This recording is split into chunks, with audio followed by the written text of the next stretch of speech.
Début, bon, évidemment, vous et M. Arruda, vous étiez vraiment des vedettes au Québec. Là. Je me souviens, les messages de sympathie, de support. Puis je pense qu'en temps de crise, souvent, l'histoire nous a démontré que c'est comme ça que les citoyens réagissent. On s'accroche à nos leaders, puis on est derrière eux. Mais j'ai senti au fil des mois, peut-être l'usure un petit peu, les gens étaient fatigués, que là, le vent a comme tourné, puis on a commencé à voir de plus en plus de critiques apparaître. Vous avez dû le sentir, vous aussi, sur vos réseaux sociaux, cette espèce de changement-là qui est arrivé quelques mois après le début de la pandémie. Oui, puis il faut dire que c'est comme accentué quand on lit. Puis moi, j'avais cette habitude-là pour rester branché au terrain, de lire les messages, les commentaires sur mon compte Facebook. Puis là, il y en avait des milliers. Mais là, je trouvais qu'il y en avait beaucoup qui étaient négatifs. Et là, j'étais en train de me dire, la majorité de la population contre moi. Mais là, on m'a expliqué qu'avec des sondages, la majorité des Québécois supportaient nos mesures, mais il y avait une petite minorité très vocale, très présente sur les médias sociaux, entre autres sur mon compte Facebook.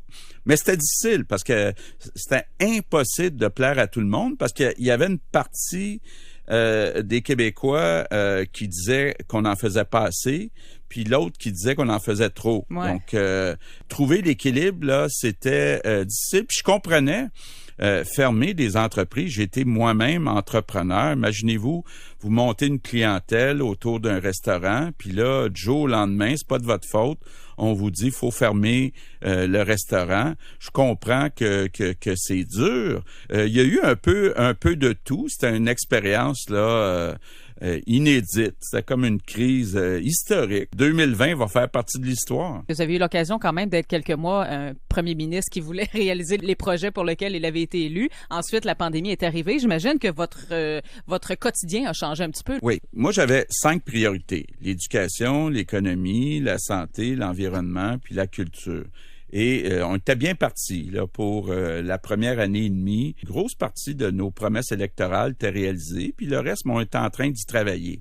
Pendant, je dirais, 2-3 mois, là, mars, avril, mai, honnêtement, j'ai pas eu le temps de m'occuper des autres priorités. Mais au Conseil des ministres que j'avais à chaque semaine, j'insistais auprès des 26 ministres pour dire lâchez pas les autres priorités, là. Ça va être important qu'on soit prêt, par exemple, en économie. Et puis, dès qu'on était un petit peu sorti durant l'été de la crise, là, j'ai pu recommencer à travailler et à mettre du temps, des énergies sur les autres priorités, comme l'éducation, comme l'économie. Donc, ça me fait du bien. J'ai eu comme un cours accéléré en santé, en épidémiologie. J'ai toujours de la misère à dire ce mot-là. Ça a l'air que ça, puis difficile. Oui. J'ai de la misère. Monsieur Arruda, c'est CHSLD, lui. Puis Dr. Arruda, c'est CHSLD. Donc, il y a des mots comme ça. Mais ce que j'allais dire, c'est que j'ai eu comme un cours 101 là, avec le Dr. Arruda pendant tous ces mois. On avait une rencontre à chaque matin. Puis moi, je suis le genre à avoir une tablette avec un crayon juste à côté de mon lit. Puis ça m'arrive souvent de me lever pendant la nuit puis d'écrire une question. Donc, j'ai eu un cours sur les pandémies.